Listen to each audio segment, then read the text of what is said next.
O assunto agora é o julgamento do marco temporal sobre terras indígenas, porque ontem a sessão começou com a leitura da tese do ministro André Mendonça. Ele confirmou o voto favorável ao marco temporal, que estabelece que os povos originários só podem reivindicar as terras ocupadas por eles antes da promulgação da Constituição, ou seja, no dia 5 de outubro de 1988. Em seguida, foi a vez de Cristiano Zanin votar. O mais novo ministro da Corte discursou aí por cerca de 40 minutos e votou pela inconstitucionalidade do marco temporal.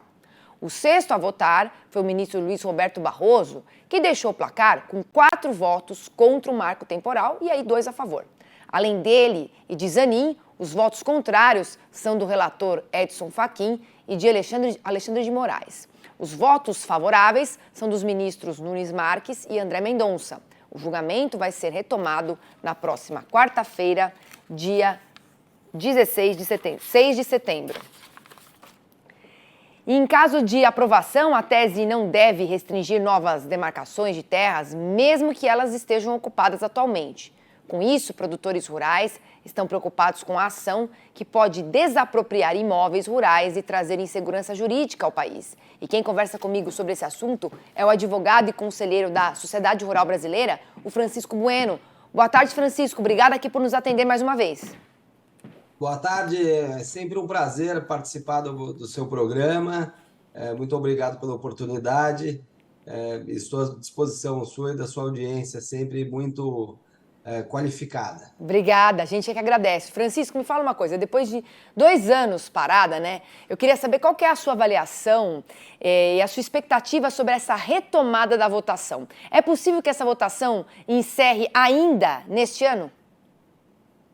Então, na verdade, a gente viu que a ministra Rosa Weber colocou em pauta diversos assuntos polêmicos e quis, assim, encerrar a sua estada na presidência do Supremo Tribunal Federal. Nós vimos que coincidiu, inclusive, com um andamento do tema no Congresso Nacional. E, por isso, até acreditamos que possa haver um novo pedido de vista e uma suspensão do julgamento para que a sociedade possa discutir melhor esse tema. Embora nós, que nos debruçamos sobre essa questão, estejamos atentos e acompanhando com muita intensidade esse julgamento, a sociedade precisa discutir melhor qual é o seu desenho de território e quais são os benefícios que devem ser garantidos a esses povos tradicionais ou aos descendentes desses povos tradicionais, que, lógico, têm que ter os seus direitos preservados, mas não a qualquer custo, né? É preciso criar regras de estabilização de conflitos da sociedade. E quais os impactos para o agronegócio e os demais setores produtivos caso o marco temporal não seja aprovado? Acho que a ideia dos marcos temporais, em geral, isso vale para os prazos de prescrição, inclusive de dívidas particulares, é estabilizar os conflitos, estabilizar a situação de fato, não permitir que as questões sejam eternamente discutidas. E a ausência do marco temporal gera, na verdade, essa insegurança jurídica que nós vivemos no território brasileiro, de não poder confiar nos títulos de propriedade. Pessoas que foram tituladas legalmente pelos estados, às vezes há mais de 100 anos, ocupam suas terras, seus sucessores, descendentes ou não, adquirentes dos imóveis de boa-fé, confiaram no título do Estado, que hoje vem sendo discutidos com base em regras novas, com base em preocupações de preservar sucessores também de comunidades tradicionais que há muito tempo já não ocupam muitos territórios. Isso me parece evidentemente absurdo. Uma revisão histórica da destinação do território que causa muita insegurança.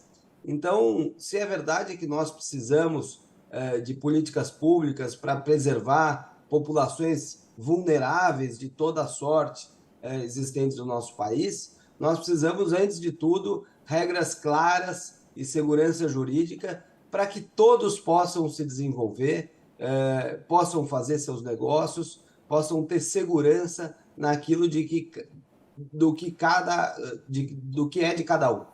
E, Francisco, no Congresso, o projeto que fixa o marco temporal foi aprovado na Câmara e agora aguarda a análise do Senado. Como é que você vê essa tramitação? Eu entendo que temas dessa complexidade e dessa envergadura precisam, sim, ser resolvidos pelo Congresso Nacional. Quem tem legitimidade democrática para solucionar e para definir o norte do país. Nesse sentido, nos preocupa muito não só que o Supremo vem rediscutindo a sua jurisprudência, portanto, causando uma turbulência na expectativa da sociedade em torno dos seus julgamentos, mas se asseverando a competência para decidir temas que estão no Congresso Nacional.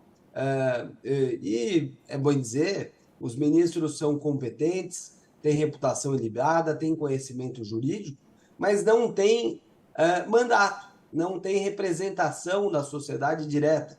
E por isso devem agir conforme está previsto no texto da lei, sem inovar, sem criar novos direitos, sem reduzir direitos que já foram constituídos.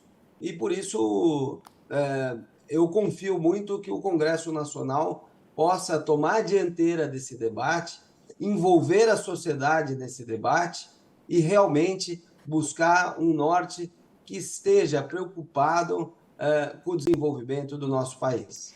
E, Francisco, para a gente poder finalizar, você acredita que dá para conciliar as necessidades dos produtores rurais e dos indígenas? Qual que é a sua opinião?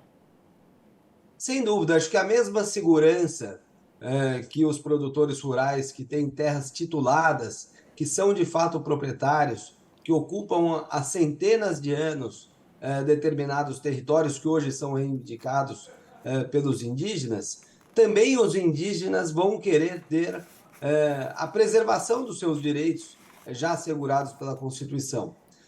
Então, é preciso, sim, definir regras claras e estáveis para a solução de conflitos da sociedade. Isso privilegia a todos, não a um determinado grupo que, por uma circunstância, está próximo aos poderes, ou outro determinado grupo. Essa alternância de valores é muito prejudicial à sociedade. E, por outro lado, eu entendo que as políticas públicas devem, como eu já disse, privilegiar essas populações mais vulneráveis, indígenas e não indígenas, de modo a preservar a sua cultura, preservar a sua sobrevivência digna, preservar a sua saúde, mas isso não deve alterar a dinâmica do direito de propriedade e da preservação dos direitos que já foram constituídos. Isso pode ser harmonizado e vai ser harmonizado na medida em que a gente realmente respeite cada um o direito do outro, sem pretensões absurdas, sem pretensões em se asseverar daquilo que já foi de fato constituído ou titulado.